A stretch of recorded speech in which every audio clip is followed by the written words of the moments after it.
Hello friends, आज की ताज़ा खबरों में आप सभी का स्वागत है। झारखंड की तमाम छोटी बड़ी खबर इस वीडियो में देखने को मिलेगी। सबसे पहले बड़ी खबर, झारखंड में कोरोना की तीसरी लहर से लड़ने की तैयारी जोरों पर। एक बड़ी खबर की मुख्यमंत्री हेमंत सोरेन ने कहा है कि झारखंड अब कोरोना की तीसरी लहर से लड़ने की तैयारी में जुट गया है। ट्वीट में उन्होंने कहा कि लोगों के सहयोग से हम इस महामारी को धीरे धीरे काबू में कर रहे हैं, पर लड़ाई अब ग्रामीण क्षेत्रों को इस महामारी से बचाने की है। सीएम ने कहा कि इसके साथ ही आपकी सरकार तीसरी लहर से लड़ने की तैयारी बहुत पहले शुरू कर चुकी है। विशेषज्ञों से राय लेकर हम आने वाले खतरे को कम करने हेतु हर संभव कदम उठा रहे हैं। साथ ही मुख्यमंत्री ने कहा कि स्वास्थ्य सुरक्षा सप्ताह में पाबंदियां बढ़ाने से आम लोगों को तकलीफों का सामना करना पड़ा है, लेकिन ये आपके सपनों और पूरे राज्य के लिए जरूरी है। उन्होंने आम लोगों को हुई असुविधा के लिए खेद प्रकट किए हैं। इसके साथ ही कोरोना की दूसरी लहर देश में जुलाई तक समाप्त हो जाएगी।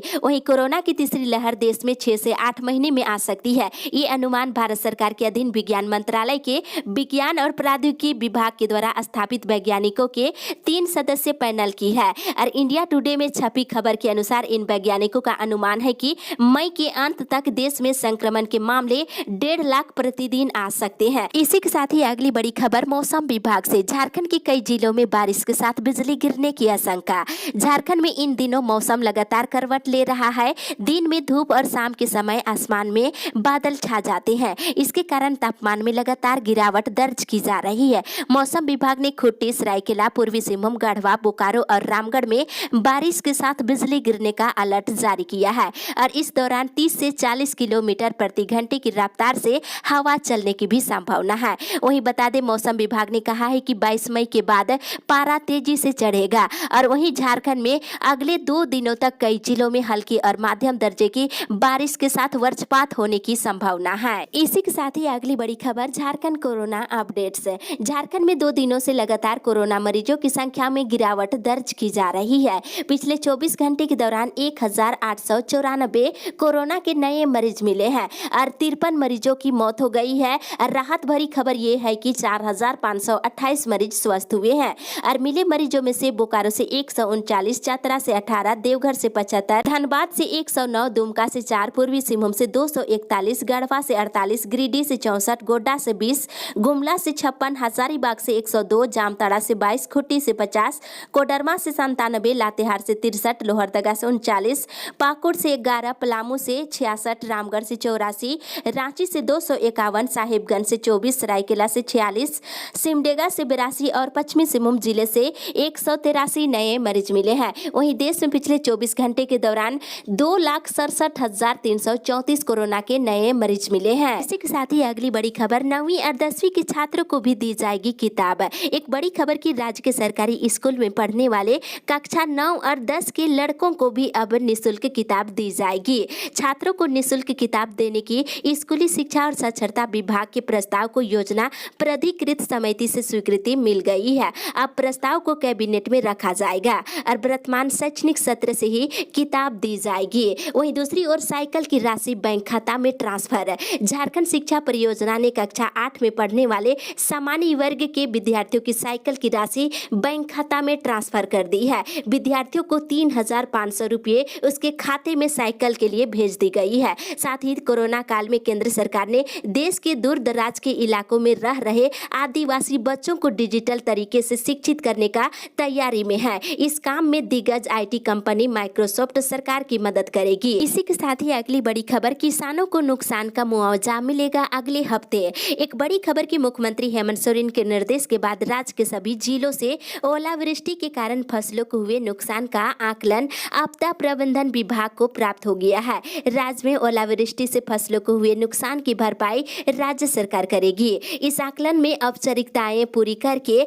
अगले 1 सप्ताह के अंदर मुआवजा की राशि किसानों को निर्गत कर दी जाएगी। ये राशि प्रशासन के माध्यम से दी जाएगी। जानकारी के अनुसार बारिश और ओलावृष्टि से रांची, गुमला, लोहरदगा, पलामू और हजारीबाग के किसानों को नुकसान हुआ है। इसी के साथ ही अगली बड़ी खबर, दिल्ली की तरह झारखंड में भी मिले कोरोना पीड़ित परिवारों को सामाजिक सुरक्षा का लाभ। राज्य में कोरोना के कहर से हो रही मौत पर आजसू प्रमुख सुदेश कुमार महतो ने चिंता जताते हुए राज्य सरकार से दिल्ली की तरह झारखंड में भी मृतक के परिजनों को आर्थिक, शैक्षणिक और सामाजिक सुरक्षा के तहत तहत सहायता देने की मांग किए हैं। उन्होंने बताया है कि झारखंड में अब तक 4,600 से ज्यादा लोगों की मौत हो चुकी है, वहीं अभी भी हजारों लोग गंभीर है। ऐसे असहाय परिवारों को आजसू प्रमुख सुदेश कुमार महतो ने झारखंड सरकार से मुआवजा देने की मांग किए हैं। वहीं उन्होंने राज्य सरकार से मांग करते हुए कहा है कि दिल्ली सरकार की तरह ही झारखंड में भी एक विशेष पैकेज की घोषणा हो, जिसमें इस मुसीबत की घड़ी में कोरोना से जिनकी मौत हुई है उनके परिजनों को 1 लाख रुपए सहायता राशि दिया जाए। जिन परिवार में कमाने वाले व्यक्ति की मौत हुई है वहां प्रति महीने 2500 रुपए पेंशन दिया जाए, और जिन बच्चों के माता पिता की मौत हो चुकी है या पहले से ही माता पिता नहीं है, ऐसे अनाथ हुए बच्चों को 2500 रुपए महीना दिया जाए और उनकी पढ़ाई लिखाई मुक्त हो। उन्होंने कहा है कि सरकार की ओर से इन कदमों को उठाने से लोगों को इस मुसीबतों के वक्त में थोड़ी राहत मिलेगी। इसके साथ ही अगली बड़ी खबर, ऑक्सीजन की आपूर्ति के लिए बनेगा ग्रीन कॉरिडोर। राज्य में कोविड मरीजों को समय पर ऑक्सीजन मिल सके और इसके साथ ही अस्पतालों को बिना किसी रुकावट के ऑक्सीजन की आपूर्ति हो सके, इसके लिए झारखंड में ग्रीन कॉरिडोर बनेगा। इससे संबंधित आदेश राज्य सरकार ने जारी कर दिया है और सभी जिलों के डीसी और एसपी को निर्देश दिया है कि वे ऑक्सीजन लदे वाहनों को बिना किसी रुकावट का रास्ता देने के लिए अपने यहाँ ग्रीन कॉरिडोर बनाए। वहीं दूसरी ओर झारखंड में 2 ऑक्सीजन प्लांट लगाएगा CIL। भारत सरकार के उपक्रम कोल इंडिया लिमिटेड अपने आनुषंगिक कंपनी के माध्यम से झारखंड में 2 ऑक्सीजन जनरेशन प्लांट लगाएगा और साथ ही अन्य राज्यों में 23 प्लांट स्थापित किए जाएंगे। इसी के साथ ही अगली बड़ी खबर, लॉकडाउन से बुझे चूल्हे, कई घरों पर ताले लटकने की नौबत। एक बड़ी खबर की कोरोना संक्रमण की रफ्तार से एक बार फिर मजदूरों के घरों में चूल्हा बुझ गए हैं और घरों में ताला लटकने की नौबत आ खड़ी हुई है। लॉकडाउन में सख्ती के बाद मजदूर दाने दाने को मोहताज होने लगे हैं। सबसे ज्यादा परेशान रोज कमाकर खाने वाले लोगों की है। ऐसे में कोई कर्ज लेकर गुजारा कर रहा है तो कोई दूसरे की मदद पर जी रहे हैं। कई दानवीर आए हैं लेकिन अभी तक सरकार की ओर से कोई सहयोग नहीं दी जा रही है। मनरेगा में भी लोगों को रोजगार नहीं मिल पा रही है। इसके साथ ही अगली बड़ी खबर, शिक्षक भी मांग रहे 1 महीने का वेतन, फ्रंटलाइन वर्कर का दे दर्जा। राज्य के सभी जिलों में कोविड मैनेजमेंट के कार्य में सरकारी स्कूलों के शिक्षकों को भी लगाया गया है। कुछ शिक्षकों को मजिस्ट्रेट भी बनाया गया है। शिक्षक इन कार्यों का हवाला देते हुए स्वास्थ्य कर्मियों की तरह प्रतिनियुक्त शिक्षकों को भी 1 महीने का वेतन देने की मांग कर रहे हैं और साथ ही फ्रंटलाइन वर्कर और कोरोना वॉरियर्स की दर्जा देने के साथ ही 50 लाख रुपए का बीमा का लाभ देने की मांग किए हैं। इसी के साथ ही अगली बड़ी खबर, पहले वैक्सीन लगवाए तब मिलेगा राशन। कोरोना संक्रमण से बचाव के लिए वैक्सीन जरूरी है और सरकार लगातार लोगों को प्रेरित कर रही है और टीकाकरण को गति प्रदान करने के लिए जन वितरण प्रणाली के दुकानदार, आंगनबाड़ी सेविका, सहायिका, सहिया और शिक्षक सभी को दायित्व सौंपा गया है। लोहरदगा के कैरो प्रखंड के अंतर्गत जन वितरण प्रणाली के दुकानदार लखन उराव ने लोगों को वैक्सीन लेने के लिए जागरूक करने को लेकर अनोखी पहल किए हैं। डीलर ने बोर्ड पर नोटिस निकाल दिया है कि कोविड से बचाव के लिए वैक्सीन ले, अन्यथा राशन नहीं मिलेगा। हालांकि सरकार की ओर से ऐसा कोई आदेश नहीं जारी किया गया है। दूसरी ओर ई पोस्ट मशीन की मरम्मत को लेकर डीलर ने कार्ड धारकों से वसूले 100 रुपये। इधर जमशेदपुर के बोराम प्रखंड की जन वितरण प्रणाली के दुकानदार अजीत मांझी के द्वारा ई पोस्ट मशीन की मरम्मत के नाम पर कार्डधारियों से बुधवार को 100 रुपये की अतिरिक्त राशि की वसूली की है। इसकी शिकायत ग्रामीणों ने मौखिक रूप से वीडियो से करते हुए कार्रवाई करने की मांग किए हैं। इसी के साथ ही अगली बड़ी खबर, लिपिक संघ की चेतावनी, निर्णय नहीं मानने पर होगी कार्रवाई। झारखंड हाईकोर्ट के अधिवक्ता लिपिक 29 मई तक काम नहीं कर रहे हैं। हालांकि कुछ अधिवक्ता लिपिकों की ओर से हाईकोर्ट में याचिका दाखिल करने की बात सामने आई है। इसके बाद अधिवक्ता लिपिक संघ के अध्यक्ष डीसी मंडल ने बताया है कि संघ की बैठक में कोरोना संक्रमण को देखते हुए सभी की सहमति से तय किया गया था कि 29 मई तक संघ अदालती कार्य नहीं करेंगे, लेकिन अगर संघ के निर्णय का कोई भी लिपिक उल्लंघन करते हैं तो उसके खिलाफ संघ कार्रवाई भी करेगा। और उन्होंने बताया है कि अभी लिपिक 29 मई तक अदालती कार्रवाई से दूर रहेंगे और किसी प्रकार की कोई याचिका दाखिल नहीं की जाएगी। इसके साथ ही अगली बड़ी खबर, गाँवों को बचाने के लिए हर घर सर्वे और कोरोना की जाँच। एक बड़ी खबर की झारखंड के ग्रामीण इलाकों में व्यापक तरीके से कोरोना के लिए रैपिड एंटीजन टेस्ट होगा। इसके लिए 25 मई से 5 जून तक अभियान चलाया जाएगा। इसको लेकर स्वास्थ्य विभाग के अपर मुख्य सचिव अरुण कुमार सिंह ने सभी उपायुक्तों को पत्र भेजकर निर्देश दिए हैं और साथ ही इसके लिए विस्तार से गाइडलाइन भी भेजा है कि जांच कैसे और कहां करनी है। गाइडलाइन में कहा गया है कि 25 मई से 5 जून तक प्रत्येक घर का भ्रमण कर कोरोना जांच की जाएगी। वहीं मुख्यमंत्री हेमंत सोरेन ने कहा है कि सभी झारखंडियों के सहयोग से हम कोरोना पर धीरे धीरे काबू पा रहे हैं। इसी के साथ ही अगली बड़ी खबर, देश में कोरोना से मौत ने दुनिया का तोड़ा रिकॉर्ड। एक बड़ी खबर कि देश में कोरोना संक्रमण के मामले तो घट रहे हैं लेकिन मौत डराने लगी है। बुधवार को देश में रिकॉर्ड 4,529 मरीजों की मौत हुई। ये दुनिया के किसी भी दिन में एक दिन में हुई मौत का सबसे बड़ा आंकड़ा है। दूसरी ओर बड़बिल पैसेंजर ट्रेन रद्द, कोल्हान के यात्रियों की बढ़ी परेशानी। टाटानगर से उड़ीसा बड़बिल पैसेंजर का परिचालन बुधवार से रद्द हो गया है। इससे कोल्हान स्थित विभिन्न स्टेशनों के ग्रामीण यात्री परेशान होंगे। इसी के साथ ही अगली बड़ी खबर, बैंकों में पहुंची पेंशन, कोरोना का है टेंशन। एक बड़ी खबर आपको बता दें, बैंक शाखा कहीं कोरोना के नए हॉट स्पॉट न बन जाए। बैंक में गार्ड की व्यवस्था नहीं है और तमाम लोग बिना मास्क के ही बैंक पहुंच रहे हैं और पेंशन का पैसा खातों में आने के बाद ये भीड़ और बढ़ गई है। जिनके खातों में पैसा नहीं आया है वे भी जानकारी लेने बैंक पहुंचते नजर आ रहे हैं और बैंक शाखा के बाहर लोगों की भीड़ को नियंत्रित करने के लिए और शारीरिक दूरी बनाए रखने और कोरोना गाइडलाइन का ठीक से पालन कराने की कोई व्यवस्था नहीं की गई है। बैंकों में लेन देन का काम दोपहर के 2 बजे तक हो रही है। इसी के साथ ही अगली बड़ी खबर, दिव्यांगों को वैक्सीन लेने में हो रही परेशानी, झारखंड हाई कोर्ट में जनहित याचिका दायर। झारखंड के लोगों को कोरोना संक्रमण से सुरक्षित रखा जाए, इसको लेकर सरकार की ओर से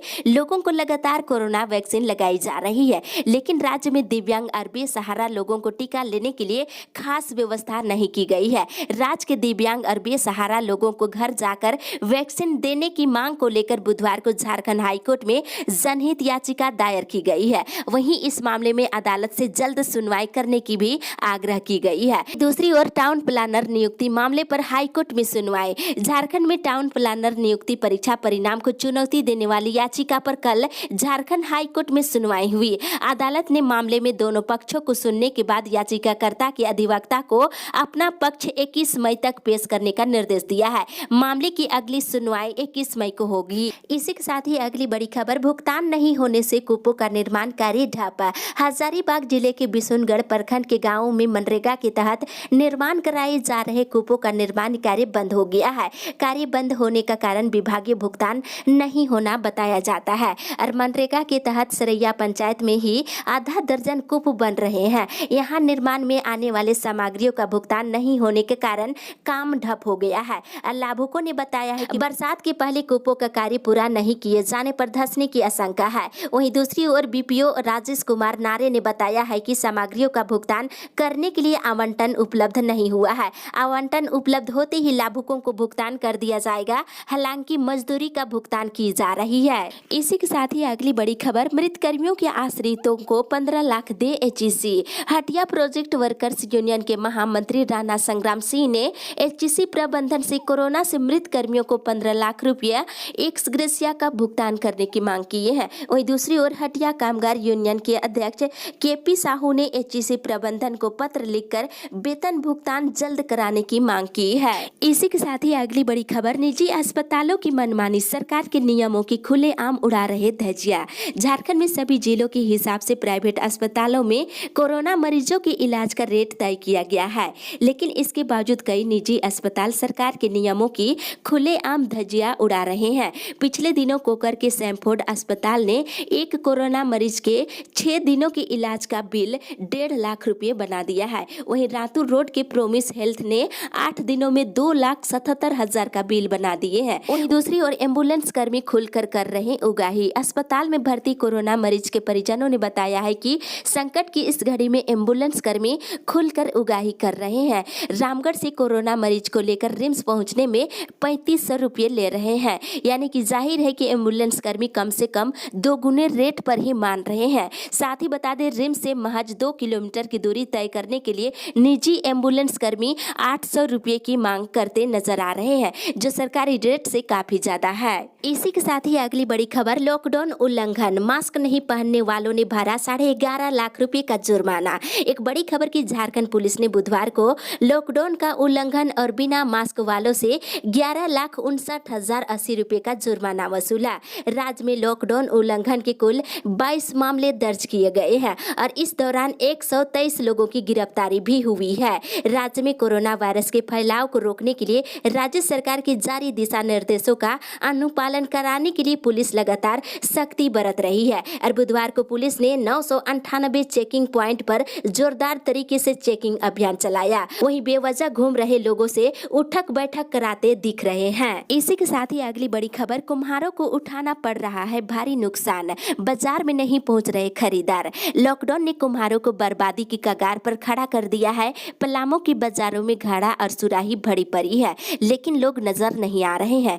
पलामू में गर्मियों के दौरान एक अनुमान के मुताबिक 70 से 80 लाख रुपए के घड़े के कारोबार होता था, लेकिन 2020-21 में ये कारोबार 10 लाख के आसपास ही सिमट गया है। वहीं देसी फ्रिज बनाने और इसका कारोबार करने वालों के सामने भूखमरी जैसे हालात पैदा कर दी है। झारखंड माटी कला बोर्ड के सदस्य अविनाश देव ने पूरे हालात को देखते हुए झारखंड सरकार से अविलंब आर्थिक पैकेज की घोषणा करने की मांग किए हैं। इसी के साथ ही अगली बड़ी खबर, कोरोना से निधन होने वाले कर्मियों को भूल गई झारखंड सरकार।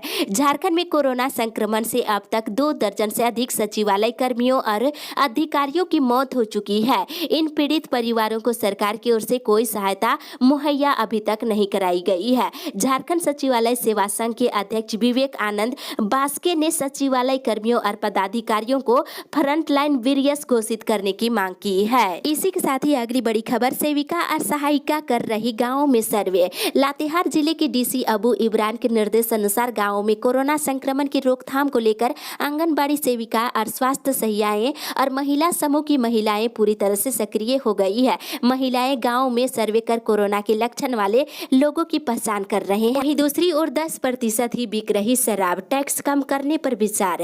राज्य में शराब पर लगने वाला टैक्स कम करने पर विचार की जा रही है। इससे संबंधित फाइल वरीय अधिकारियों तक पहुंच गई है। अगर ऐसा हुआ तो शराब दुकानदारों को राहत मिलेगी, हालांकि इससे कीमत कम होने का असर नहीं है।